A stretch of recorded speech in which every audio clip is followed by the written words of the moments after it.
Hello, everyone. Welcome back to the R Squared podcast. My name is Rajat, Your bro Rishman over here. What's up, everybody? and today joining me and Rishi is Pooja Shah, who is a postdoctoral researcher currently based in the UK. Pooja, thanks for coming on. Thank you very much for having me. Yeah, it's great to have you on. And Pooja, we brought you on just to talk about a very interesting topic that you've done some research on, which, correct me if I'm wrong, is based on the sex work and HIV prevention of sex workers in Nairobi. Is that correct? Yes, that's correct. Okay, great. And so I think my first question would be why this topic? What inspired you to choose this?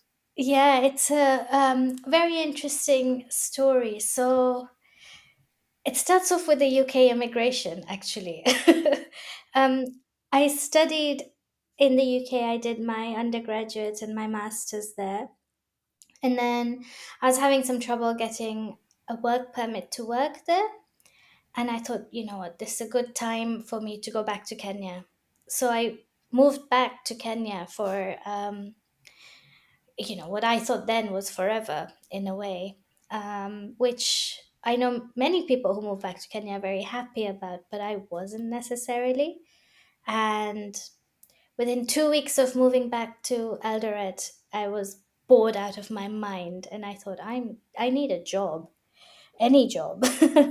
And my background, my undergrad and masters was very heavily research based, and we're very fortunate in Eldoret in Kenya to have a very, very good research base. So I contacted a family friend and said, "Look, you work in this field. Can I come on as a volunteer research assistant in whatever you're doing?" And she said, "Yes, of course." And so I started as a research assistant in Kenya looking at um, HIV prevention and treatment in street youth in Western Kenya.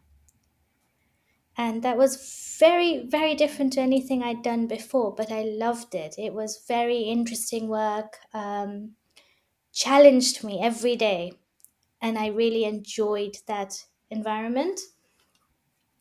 So I worked there for a few years and then thought, okay, to get any further in my field, I really need a PhD. And I found some funding through the Commonwealth Scholarship Commission, um, who obviously give funding to students from the Commonwealth countries to go and study at UK universities. And I found through some contacts at conferences, I found uh, a researcher at the London School of Hygiene and Tropical Medicine who was looking at HIV, which I was very interested in Nairobi. And so we had some meetings and met up with her, but she was just starting up a really big project looking at not just HIV, but lots of different things to do with female sex workers in Nairobi. And it all just worked. It all clicked. It all happened together. I got the funding, the project started, and I joined on as a PhD student. So that's my story. Right. And so this research was mainly focused on some of the factors that are shaping the early lives of these women. So, I mean, what is, I guess, the final aim? Is it to sort of identify what are the characteristics of these women and try and prevent them from going into sex work in the first place? Is that one of the aims?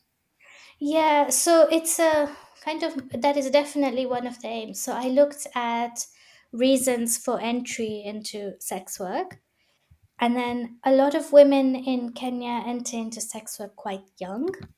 So they enter into sex work below the age of 18. Often, like, I think 1 in 5-ish women enter into sex work under the age of 18. Um, Let me ask you, just to interrupt in that point as well. yeah. Like, what was the main leading cause of that led them to, go into that field at such a young age as well? Yeah, so it's so many factors, but predominantly economical. Um, Women in Kenya have a much lower education rate than men. This is changing over the last couple of decades. This is really changing.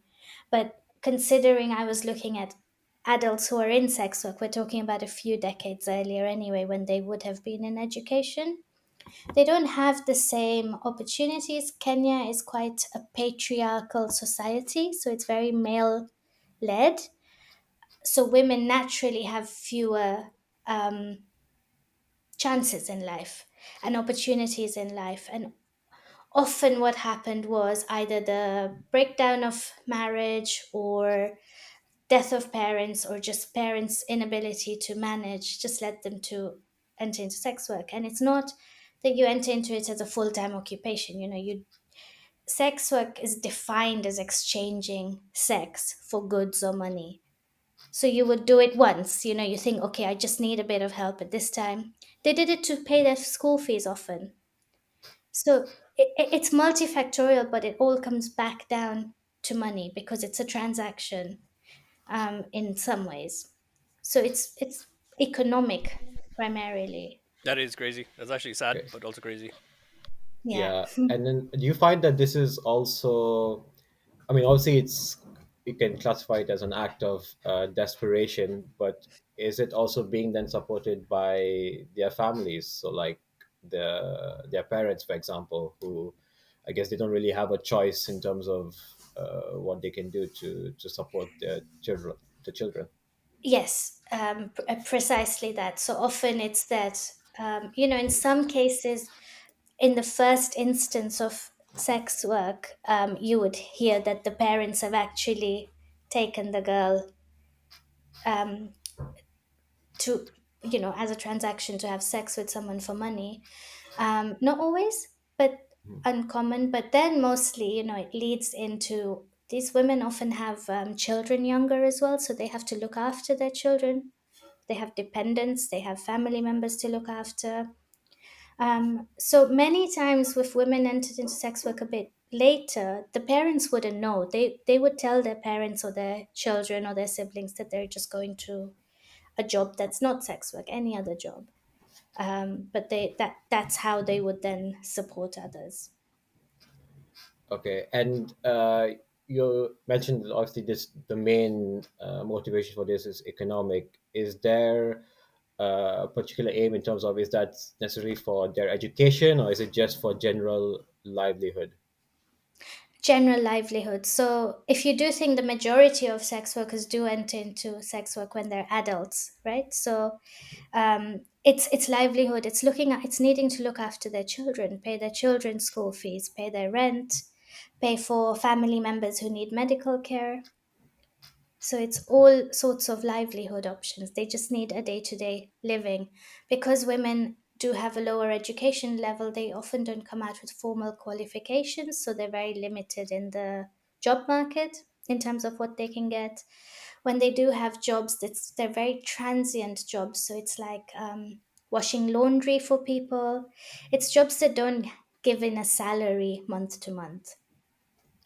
Okay, right. And so can you also then talk about a bit about the on-field research that you did in terms of, I guess, conducting interviews and going to these places in person? Yeah. So the project was called Maisha Fiti, and it was a project of over 1,000 female sex workers in Nairobi. It's finished now, but they were looking at very, very many things, not just HIV. A lot of it was looking at violence against women. A lot of it was looking at biochemical reactions in the body in response to things. So, for example, like cortisol levels going up in response to violence or stress, um, immune changes in the body related to sex work. It was very complicated and amazing research, but Maisha Fiti is the name of the project. So, as part of that, for these 1,000 women, they were not all HIV positive. Um, I think about just under 30%, 25% of them were HIV positive in the end, but that they were not recruited for the HIV status. But they filled out lots of surveys, and with some of them, we did in depth interviews, one to one interviews. and they were followed up over a period of time, including pre and post COVID. Let me ask you as well. During so if say these girls were diagnosed with HIV, right, or any of the patients, would they have trouble, say, mentioning that to the family or getting support from the people they love around them? Yes, of course, there's a very big stigma around HIV across the world, um, not just in Kenya. And but I would argue that there's an even bigger stigma against them being sex workers. So then suddenly the women who are HIV positive have two things that they have to hide it from family members and friends.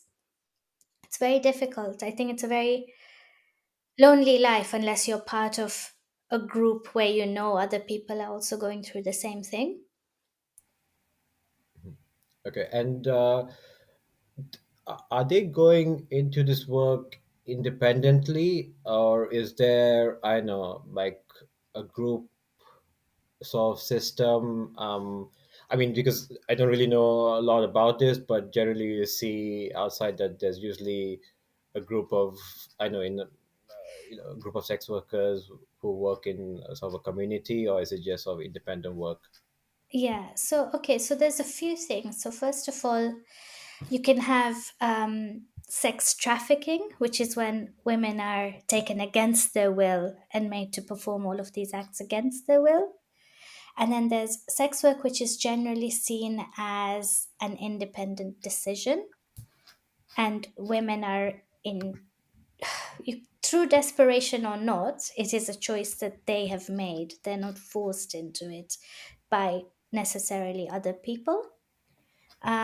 You can have you've probably heard of pimps. So you can have men who are controlling these things and telling women when to work and how much to charge, and they control the money. You can have brothels where women are doing similar things as male pimps. In Kenya, mostly what we see is women are working independently. So there's no sort of organization. There can be, but on the whole, women are working independently. So they are in charge of how much they charge, the money they get. It's all their kind of choice. Okay, right. And when you were conducting this research and the interviews were being done, I mean, what were the women saying in terms of, I mean, how were they feeling just in terms of like their Yeah. mental well being? In a way, listening to the interviews was heartbreaking. It opens up a whole. I didn't know anything about sex work before I started the PhD. It just opens up this whole thing of how you think about people and what they're going through. Predominantly, pretty much all women said if I could do anything else, I would be doing that thing. Um, this is they are in sex work as a means to survive and as a means to support their children and their dependents. Um, what sex work did do was give them opportunities and choice and empowerment, actually, because they could choose when to work, they could choose how much to work. If rent or school fees were coming up, they would know that they could choose to work a bit more around those periods and get instant cash.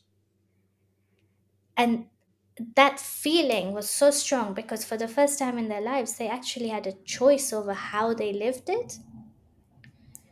But at the same time, if they could do anything else, they would. They talked about violence from clients, a lot of violence from clients. They talked about having to make sure that they got money before the sex because otherwise, often they just would not get any money. They talked about being put in cars and taken to unknown places. It's a very, very risky and difficult life. But then you see, like, in this situation, did the police ever intervene or the higher authority ever, do anything? Again, it's their choice, right? To a degree, but what Uh, you happens? you bring up a really good point. So sex work in Kenya is not. not legal. It's not legal to um, what's the word? You're basically not allowed to sell sex in very basic terms. It is not criminalized, but it is not legal. So you often get times when if women are selling sex on the streets, so you might have seen women standing on the streets waiting to get a client. Police would often come round and gather them all up and put them in jail, and then their only means of getting out again was either paying a fee or, surprise, surprise, having sex with the police officers. Oh wow, that's crazy.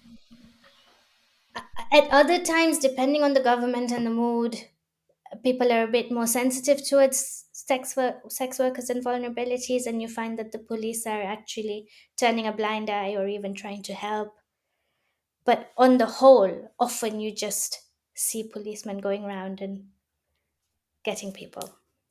That is actually insane. Did you ever deal with the situations or research outside of Kenya? So in whether it be Africa or a different country in a different continent. So through my research, I learned a lot about sex work in sub-Saharan Africa, just as a nature because it's similar to Kenya. In a lot of other countries in sub-Saharan Africa, you see women entering into sex work really, really young. Like in South Africa, you're talking about 12 or 13, really, really young. Um, and then I don't know much about sex work outside sub-Saharan Africa, but what we do know is that there are so many consequences of sex work, not least being much increased rate of getting HIV. And so with sub-Saharan Africa, we know there's always been HIV has always been a problem. We've heard about it a lot. Um, and rates are slowly, slowly going down, but it's always that gamble because sex workers have a much higher rate of HIV simply because of the nature of their work. So it's that constant battle. Yeah, and actually, I had another question just based on sort of the crime aspect of things, because you talked about there's a lot of violence and all that in their lives. Do you find that this work is then also sort of directly connected to bigger criminal activities as well? No, I did not necessarily. It is related to crime. There wasn't much to do with either sex workers perpetrating crime. There was a lot of crimes against sex workers, but not much in my research or the wider literature about sex workers necessarily perpetrating crime. Okay. And I mean, you've conducted this research over a period of, is it sort of 3 to 4 years? Is that correct? Yeah, yeah, about 4 years. So how did the landscape change over those 3 to 4 years? I guess it's not that long of a time in the whole, if you take a whole perspective of things. But was there any change in terms of how many girls are going to sex work, and then the rates of HIV as well? Yeah, so my research was conducted over a shorter amount of time, but through a global event, massive global event, which was COVID.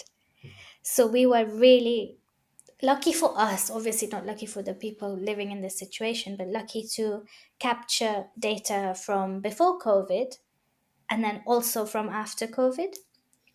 And although you can't attribute the results we found at all directly to COVID, but there were big differences in terms of during the lockdowns in Kenya, suddenly women, I mean, you couldn't go out, right? There were um, county-wide lockdowns, so there was restricted movement between counties. So women were just generally seeing less clients,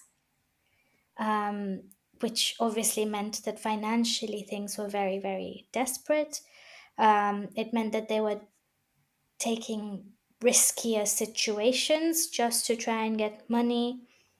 In terms of, I think a lot of things struggled. So we saw, whereas before COVID, women could rely on a steady-ish income from sex work, suddenly that changed quite quickly during COVID. It was just a lot harder generally. So that was the change that we saw. Right, right. And then, yes, coming to the HIV part of things. Now, this is an additional issue now that these women are facing. Are these rates increasing over time? As in, what's actually being Yeah, done to deal with this? I'll give you a bit of a background on HIV first. I think that might help. Where so rates of HIV skyrocketed in the late 80s and 90s in not just Kenya, sub-Saharan Africa, around the world.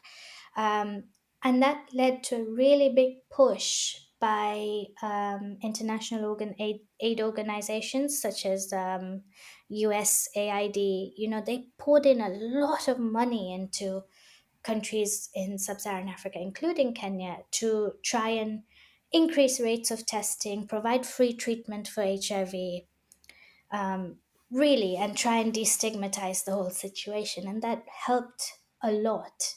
So we were looking at rates of, I don't know, I think up to 20% in the early 90s, maybe, of people having HIV, to now, about 5-ish years ago in Kenya, I think the average rate of HIV is 5%.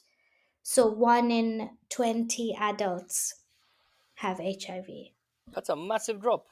I mean, it's Yeah, good.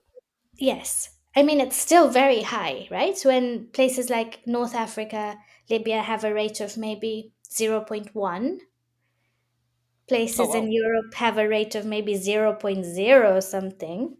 So 5% is still high. It's always been higher in women than in men, but basically, it's always been much, much higher in sex workers.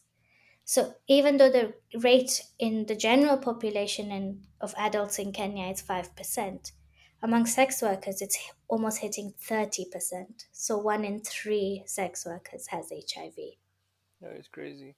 And like currently, are there any? So you said like USA did used to support. I'm assuming they're still supporting now. But They is there still do. Yeah. other organizations or other support? Governments, NGOs, people that come into play for Yes, this. yes. There's a lot. There's a lot. So testing is free, treatment is free.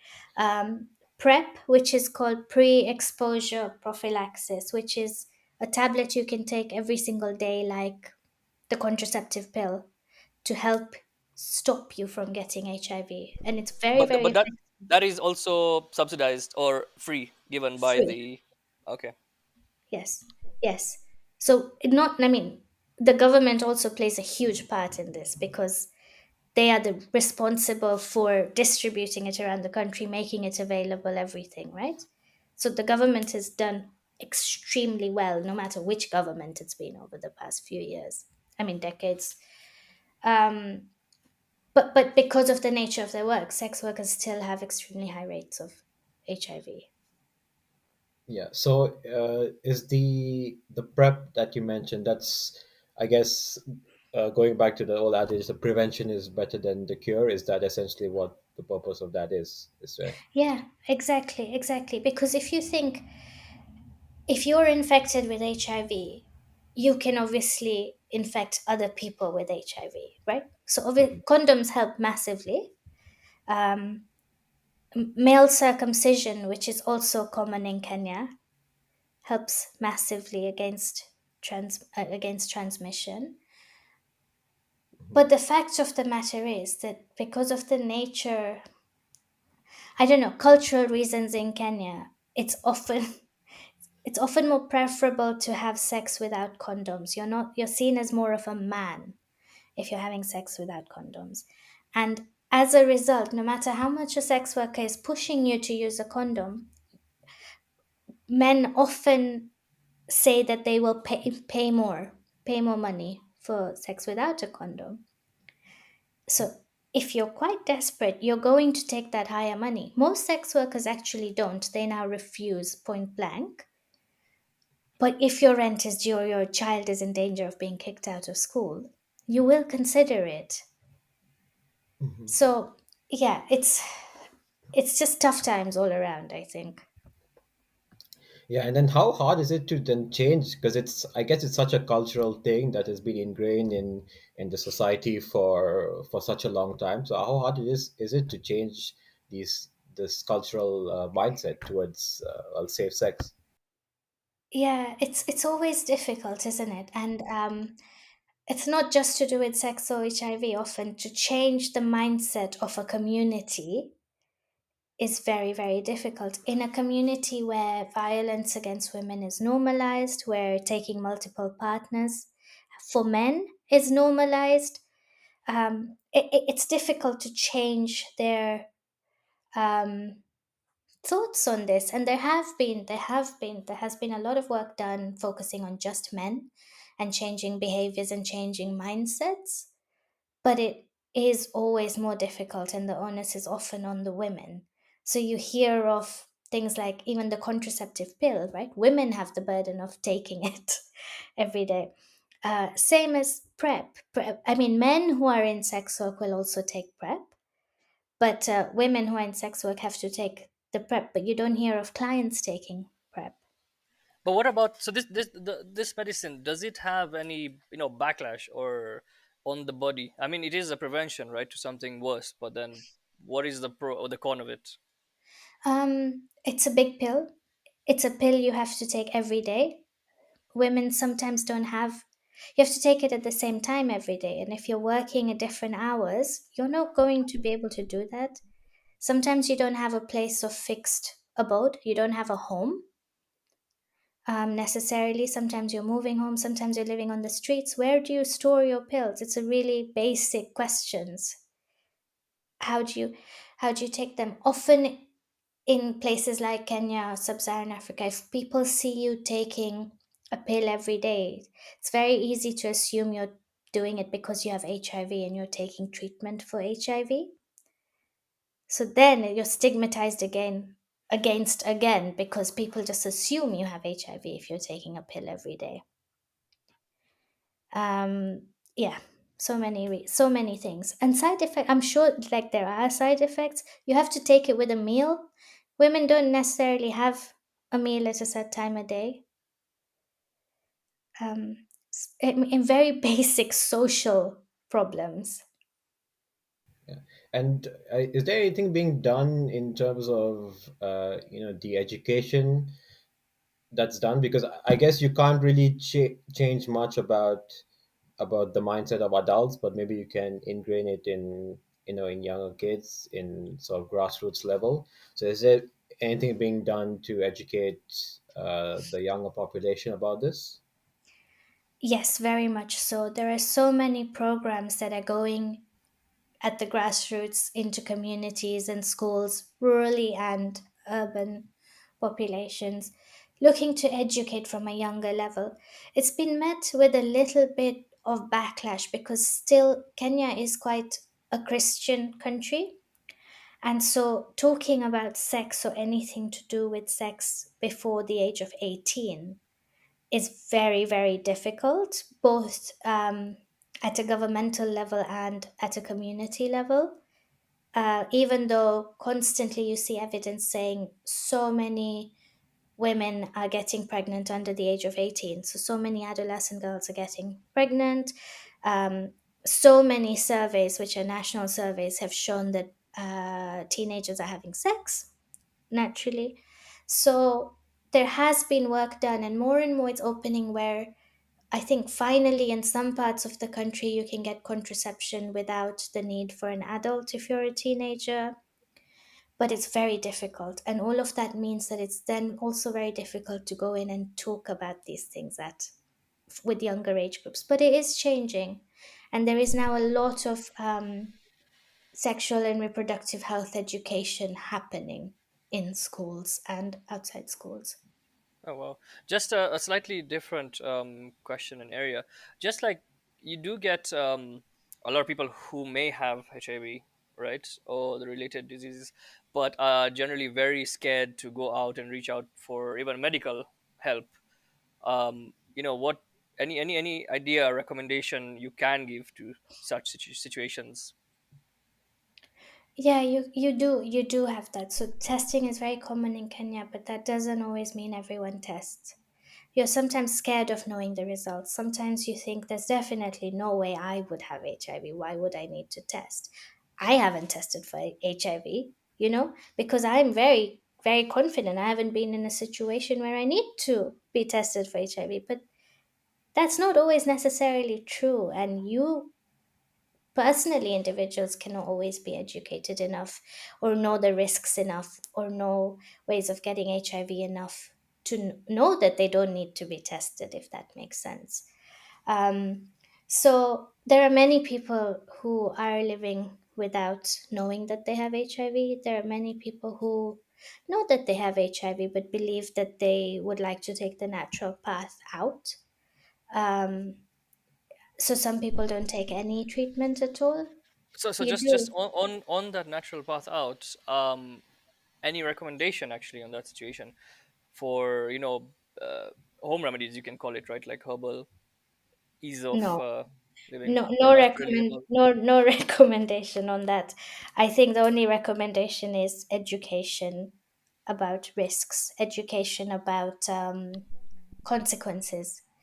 Um, you can choose to not get treated for HIV. That is your own personal choice. You're allowed that choice, but just education around how you then need to just be a lot more careful about transmitting it, and education around the consequences, because you do get a lot of associated diseases and problems, medical problems with HIV. So just education, okay, then this is the pathway that your next few years are going to take. Okay. And do you see a difference in how these things are perceived in big cities compared to smaller towns and villages? Or is it generally the same across the country? I would say generally it's the same across the country, unless you're looking at certain. Kenya is a country of tribes, different tribes and different cultures. So, unless you're looking towards some of the more conservative cultures in kind of northeastern Kenya, who by default are far more patriarchal, far more conservative, um, you will not hear much about HIV, about sexual reproductive health at all. That Mhm. doesn't mean it's not there and doesn't happen, but you will not hear anyone talking about it. Yeah. And on HIV as well. So the thing is, we all know HIV as an STD, but what exactly is the biological impact that it has on the body? Yeah, so it's predominantly a sexually transmitted disease. You can also get HIV uh, through childbirth. So if the mother is HIV positive and something happens during childbirth where it's a bit traumatic and there's an exchange of fluids, essentially bodily fluids, so blood, semen, things like that. That is new. I did not know that. That is actually, yeah, that's crazy. Yes. So in the UK, for example, in healthcare settings, if you get a pinprick from a used syringe and you kind of draw blood, then you have to go through a very rigorous procedure to make sure that you're still safe, even though you don't know where the needles come from. So any exchange of bodily fluids. So I'm trying to think of other bodily fluids. I can't right now, but semen, blood, you know, not aerosols, so not by sharing, not by kissing, essentially, not saliva. Okay. And then the other common, no, not common, but the other way of getting HIV is through blood transfusions, infected blood transfusions. Um, I've forgotten your question, but yeah, what are the consequences, I suppose, of getting HIV? Yeah, like the biological impact. I guess does it attack the immune system or what Yeah, effect does it have? yes. So Yeah. it's an immunological disease. It's called the human immunodeficiency virus. Um, Okay. and it can, when, if you're infected with HIV, it can sit silent in your body for years, like up to 30 years, it can just sit there. And you wouldn't know because you're not getting any effects from it. Often it's got a long period in your body where it just sits, but that can be like a few months, like 3 months. So sometimes within 3 months you can get some effects. You start off by feeling quite run down, you have colds, you have coughs that don't kind of go away, you can get sores on your body, you can get some types of cancer are related to HIV, you can get a cough that just doesn't seem to go away, you lose a lot of weight, you lose a lot of energy.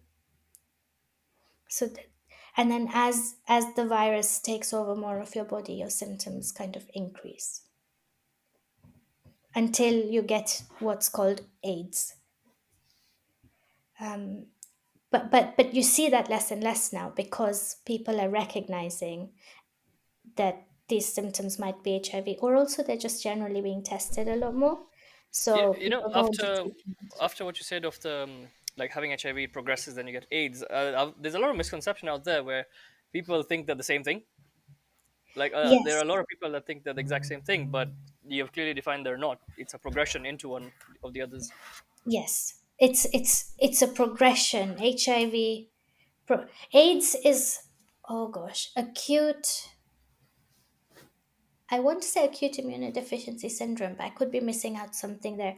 But it's a syndrome. The S in AIDS stands for syndrome, which basically means a collection of things. Right. So it is a collection of different symptoms or diseases that are all a result of the viral infection of HIV. Okay. I think Rishi is checking the full Googling. meaning for it now. Rishi, did you find it? Yes, I was actually googling, hence the little quiet moment. But yeah, honestly, go research this stuff. This is very interesting. Yeah. Um, yeah, Yeah. that's good. Am I correct in my definition of AIDS?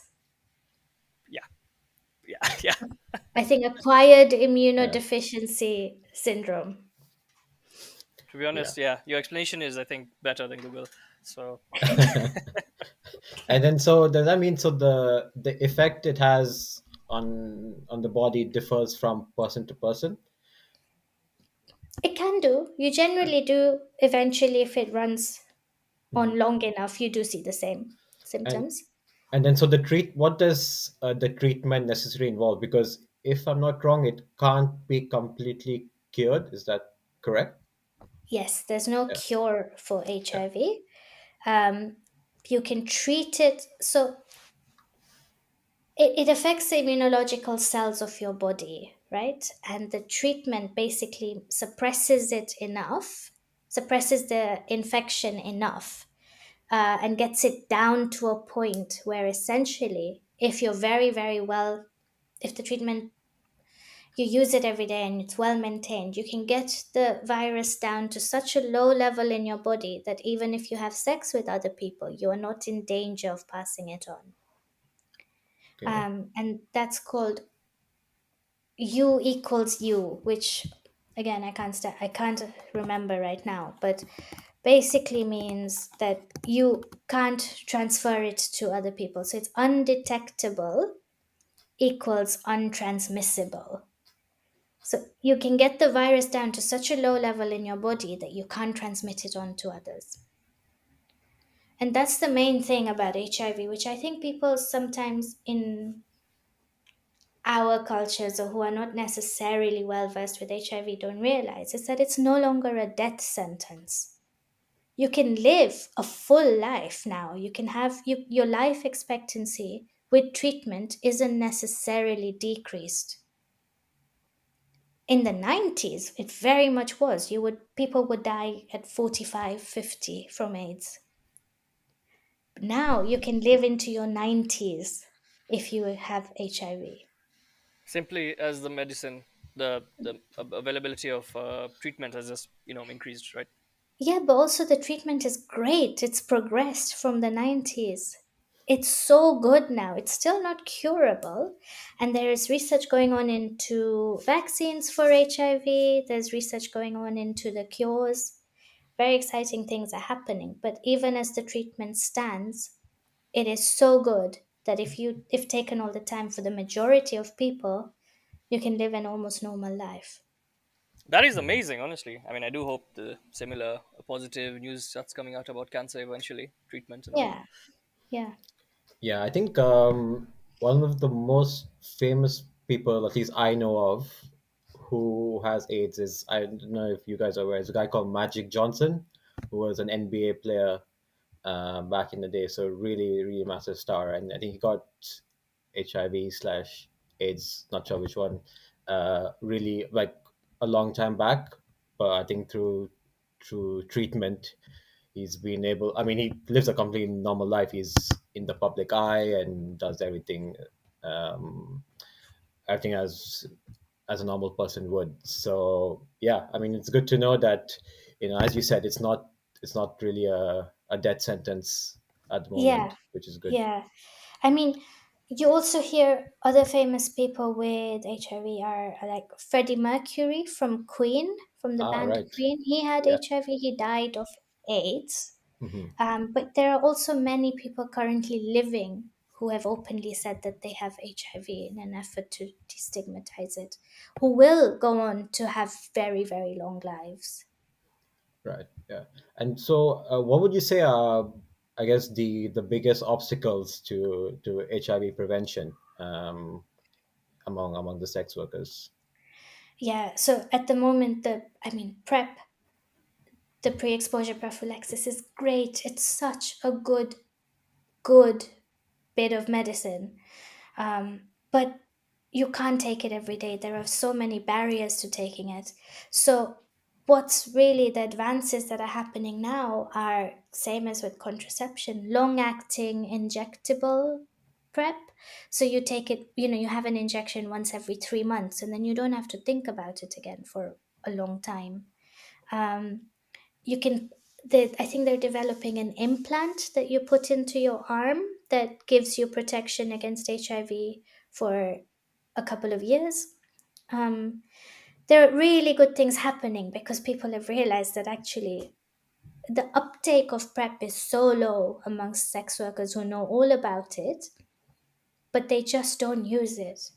So there are really good advances happening which will help to lower HIV even more now. Okay. And are there any, in terms of, because you mentioned earlier that girls are starting sex work really young, and a lot of it happening in adulthood as well. But are there any interventions or or any other things happening to give them an option to do something else? Because as you said, it's the economic factor is the Yeah. main driver. So is there anything being done to, Yeah. Um, at a basic level, there's a lot being done to just keep girls in school Mhm. because all of these problems seem to start when they have to leave school underage. So there's a lot of programs being done to help fund girls to be in school. In Kenya, they have something called a cash transfer system where the government is giving money to the most impoverished households every, I don't know, every so often to make sure that the kids are being educated.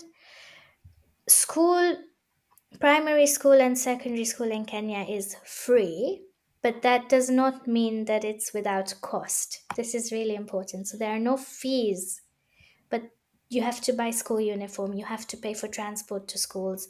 They add on all of these admin costs. It's still quite expensive to send your child to school, even though on the basis of it, yay, we have free education. Um, and then there's other programs like helping girls stay in school during menstruation. So when they're on their period, often girls have to stay out of school because they don't have money to buy sanitary products. So all of these things, there are lots of things happening to help girls stay in school. There's programs happening to try and help with the sexual reproductive health education to try and limit the number of underage of teenage pregnancies, because often girls have to drop out because they get pregnant. Um, and I think more and more as the years go on, we will see hopefully a change, because as women are getting to complete secondary education and go on to higher education, their chances of having different careers is also increasing. And let me ask you, was there any relationship from what you researched and seen between alcohol usage of within families, be it men or women, doesn't matter, and HIVs? Was there any relation, any you know? It's so the links with alcohol use come from that there's a lot of research about men having a very high alcohol use, especially in rural areas and where job employment rates are lower. There's a direct link with alcoholism. But how that's happening is it's then leading to violence against women from the men who are drunk, for lack of a better word, and then that leading to more risky sex. So Right. that's how the link to HIV progresses. It's often all of a lot of these things are often social and behavioral factors. The reason I asked this is because generally, I mean, we mentioned on a few previous podcasts as well how generally the economy and living standards in Kenya have dropped. Unemployment has just skyrocketed recently, and the sale of alcohol has gone up. In Yes, relation correlated to the unemployment factor. So, correct. I mean, it will be the figures. Hopefully they don't show in relations to that topic we just mentioned. But yeah, that it's a bit crazy, Yeah, honestly. not necessarily to HIV, but what's happening with with the alcoholism and the rate is off. As I said, it is often in men. Um, Women are left to run households. Any money men are would have been bringing in through any form of employment, even though that's reducing a lot of it's almost non-existent. But the little money that they do bring in is going towards drink rather than household And expenses. honestly, so what you're saying, I know it's a different topic, but what you're saying is very true. As we are seeing a lot more ladies coming into the workplace, being the Yeah, spearhead of the family for the family, because most of the men are, literally diving, indulging themselves into alcohol, which is yeah. very sad. That's what we found even when we were doing our interviews with the sex workers, where that's happening. But what's also happening because of the patriarchal society is any money that the women are bringing in is still being controlled by the men. So even though the women are bringing in the money, the men take it, spend it on other things, mistresses or alcohol, whatever, or sex work, leaving no money for the wife and the children, So there leaving is women to go on into sex work, if that makes sense. there is a bit of a culture part there that I was informed of recently in Kenya. I'm not sure about other sub-Saharan countries, whereby each member of the family does contribute heavily towards, a pot, they would call it, right? Irrespective if you're living with them or not. And then the head of the family or the parents would make the main decisions on this. So again, the pressure and burden being on the children or on, these young people would be increased. I guess that's also in relation to what you just mentioned. Yes, exactly, exactly. So it would be the heads of family, which would either be the parents if you're younger and living with your parents, or if you're married, it would be the husband. And yeah, exactly. So whatever money comes into the household is controlled by the head of household about how it's then spent. And if your head of household likes to have a lot of drinks, that's where a lot of your money is going to go. Yeah. And do you see the government putting in any policies or regulations to sort of help the situation of sex work in Kenya? Because so recently I read that I think it was in Belgium where sex workers now they've passed a law for sex workers to get like maternity leave and employment benefits. Do you think see something similar maybe that could happen in Kenya as well? I would say there's a long way to go for that. There is it's a very double-edged sword. So there is a big push in Kenya at the moment to decriminalize sex work, and to, protect sex workers' rights. But at the same time, if sex work is fully legalized, as it is in many countries like Netherlands or Belgium, if it's fully legalized, there are also implications about funding being taken away, international funding being taken away, which is often given because they know that their rights, that sex workers are in danger and vulnerable. If suddenly becomes a stable population that is not at risk, the funding is pulled out and given out, of course, to other places that may need it. So it's a fine line between trying to manage the funding staying, but also legalizing the situation to enough of an extent where it's no longer criminalized. I mean, these are politics even I don't really understand. It's very high level kind of politics. Money Yeah, makes the no, world go mad. We've seen it time and time again. Yeah, Uh, basically. exactly, exactly. Oh wow, I mean, this is so. The thing is, we have not been exposed to this. I mean, we all know that there are sex workers and sex work, and these things are there in the world, but we have not really been exposed to this level of detail into, you know, how it really affects on the grassroots and sort of the situations that force women to get into this line of work. So I mean, it's been a really, I want to say, enlightening discussion overall.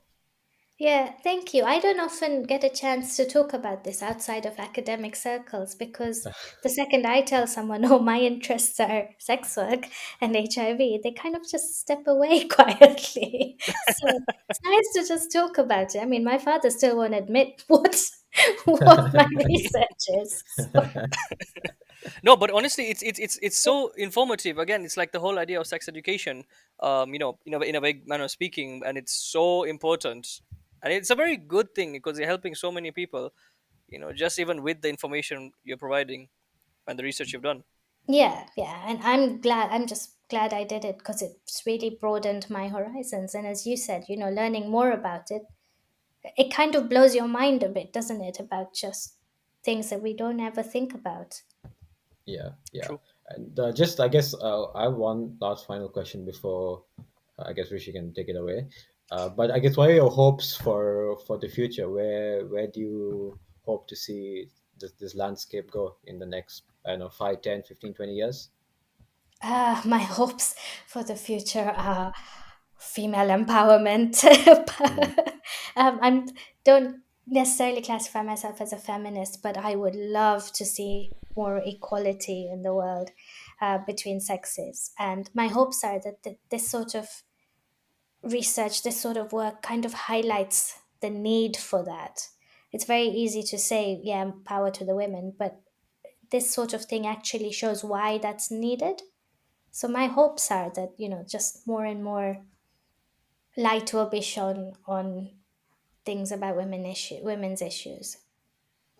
Yeah, Yeah. great. Nice, nice. Uh, yeah, I mean, that's all the questions I had from my side. Rishi, yeah.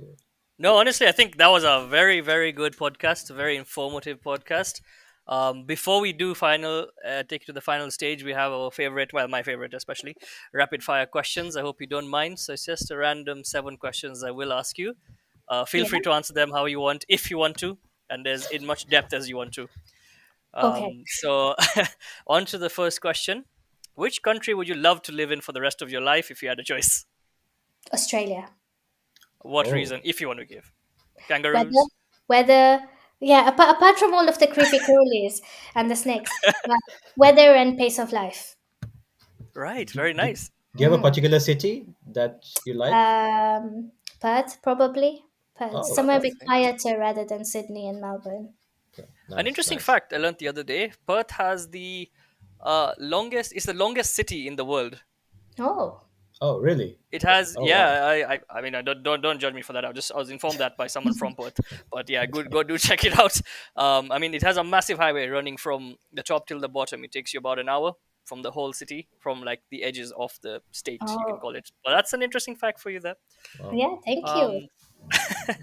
So a second question for you is, what is your dream company to work at? Uh, I don't have necessarily have a someone that pays me a good wage and gives me employers' rights, which in academia, salaries are quite low. I will never be a rich person. It'd be nice to think I could be. Yeah, rich is not just in terms of money. Rich can be in other ways as well. Oh yeah, So I have other ways of being rich. I yes, just yes, the monetary value sometimes I do miss. yeah. I like that answer. That's a I think we that's a all good do. answer. That's a good one. That's a good one. All right, question number three. How do you handle? Actually, it's a bit of a deep question. How do you handle failure or setbacks? And if you're willing to give an experience or an example of such, it's up to you. But that's something interesting to hear. I have had so many setbacks in my life. I started off doing medicine, and 3 years in, uh, I just couldn't pass the exams. It was awful. I felt like a failure. And how do I handle? I curl up into a ball and cry and cry and cry. And then finally, I get out of that ball and realize, okay, something needs to be done. Um, and I just think through what's the best thing for me. That's, I think, my philosophy in life. What's the best thing for me? I don't necessarily think of what is the best thing society might want me to do, what the cleverer thing would be to do, but what would be the right thing for me to do. So I, like, for example, then I changed my degree to a more academic degree, knowing I actually like studying, and that suited me really well. Where in other setbacks, you just think like, what? How can I make the best out of this situation? Um, and often it goes against a lot of your thinking, your general thinking, and what your parents might want. But at the end of the day, you have to look after you, and I don't think that's necessarily a selfish thing to do. Yeah, I really like that answer. In nowadays society where everyone feels like they want to please other people or they want to make an action based on other people's reactions, honestly, what Pooja has said is, I think, cannot be more spot on. yeah. I mean, to be Yeah, honest, I would slightly even disagree with the last point you made. I would say that it's even important to be a bit selfish as well. yeah, agreed, Yeah, agreed. I think there's being selfish to the detriment of others, yeah, which is probably wrong, but being mhm. selfish when it's not affecting other people, I think is a very okay thing to do. Yeah, 100%, 100%. That's a very nice answer. And on to the fifth question: what is your go-to karaoke song? It would be a musical song, probably. Um, a song from the musical Chicago called He Had It Coming, which is all about how these female murderesses killed their husbands, which is very dark and very Oh wow. feminine. That's what it will be, yes. Wow. All right. Yeah, we'll yeah, go have that. Go and listen to that. If you have any comments, kindly pass them to us. We'll pass them to Yeah, Pooja as well. do listen to But it. My favorite line of that musical is, He ran into my knife. He ran into my knife Oh my, 10 times. oh my God. wow, wow. Be very afraid. Oh Yeah. my. All right. Second last question. What is can you share with us one quote that means so much to you that you like to share with everyone, be it your own or someone else's? I think this is my own, but it is, do it first and tell people later. Nice. I like It's that. my No, quote. actually, what she's That's good. saying there is so Pooja has told me that quote once long ago, and I actually put that into practice. And honestly speaking, it makes life a lot easier and happier for yourself. People hate change, but then they come to accept the reality of the change later on. Hmm. Yeah, It's a that's a good good one. one. It's my philosophy in life. It works. It works. Do try it, people. But careful, careful. Like, Yeah, of course. Be safe. all right. And on to the final question of the day, evening, morning, wherever you are. And what is one book you would love to recommend to all our listeners and viewers out there? And yeah, give us a little bit of detail on that. That's an interesting question. I love reading books. What is the one book that I would recommend to others? Honestly, it will be something like a fantasy book or series by Terry Pratchett, who wrote a series called Discworld, and it is so, they're very short books. They're quite easy to read, and they just transport you so quickly to a whole different universe. And I love that. They're not intricate. Not many people die, which is always nice. It's just about relationships. And I think that they're a great set of books. Oh, honestly, that was amazing. I think from start to end, it's already been an hour. Like it didn't feel like that. There was so much information, so much education, and a lot of interesting answers there to the end. Of course, I think all our listeners and viewers have enjoyed that part. And yeah, Raju, what do you feel about that? Yeah, no, I completely echo what you said. As in, I, I mean, it's such a new category for us, and it was really interesting to really delve deeper into it and talk to someone who has actually been there on the ground, and has done the work on field. So yeah, no, thanks Pooja again for coming. This has been really interesting. Yeah, thank you so much. I had a great time, and I really enjoyed your questions. And it was nice to have someone be interested for a change. Yeah, No, honestly, yeah, yeah. so Sorry, me sorry. and Rishi were a bit we weren't like we were a bit worried before because they're like we have no idea about this topic. What questions do we even ask? So I hope at least the questions weren't that stupid. Yeah, I was also very worried that it would be things that I couldn't answer, but I like talking about this, and your questions were very good. And I hope that the listeners enjoyed this. Yeah, Yeah, honestly, I think as Pooja just said, to all our listeners, to all our viewers, feel free to reach out, join us on any podcast if you want to. If you have any questions about this, feel free to get in touch with us. Or if you want to get in touch with Pooja, we can link you up. It will be very interesting. It's something important, and it's good. So I think that's it from me. I'll let Raju take it home. yeah. Just to end, if you enjoyed this episode, if you enjoyed the podcast in general, give a follow, give a rating, subscribe, comment, like, engage, and yeah, we will then see you in the next episode.